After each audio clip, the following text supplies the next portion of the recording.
আসসালামু আলাইকুম বন্ধুরা, দেশের রান্নাঘরে আপনাদের স্বাগতম। এরকম সুস্বাদু দগড়ি মাছের চচ্চড়ি রান্নার রেসিপি জানতে সম্পূর্ণ ভিডিওতে দেখুন। প্রথমে মাছগুলো ভালো করে ধুয়ে নিন। কিছু আলু, টমেটো এবং পেঁয়াজ কেটে নিন। এর সাথে নিয়ে নিন শুকনো ঝালের গুঁড়ো, জিরে, হলুদ, আদা বাটা, লবণ ও কাঁচামরিচ। এরপর একটি কড়াইতে সব কিছু ঢেলে নিন এবং সুন্দর করে হাত দিয়ে মেখে নিন।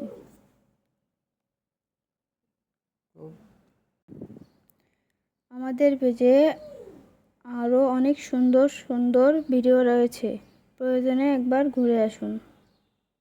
এরপর পরিমাণ মতো তেল দিয়ে ভালো মতো মাখিয়ে নিন।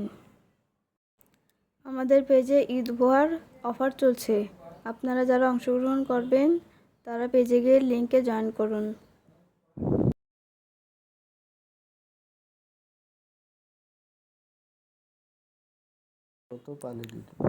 মাখানো হয়ে গেলে পরিমাণ মতো পানি দিয়ে নিন।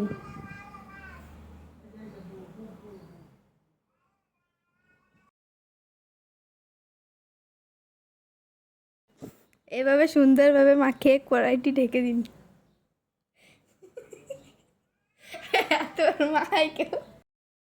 দেখুন কত সুন্দর বলক উঠেছে বন্ধুরা, তাহলে বুঝতেই পারছেন কত সুন্দর হবে রান্নাটি।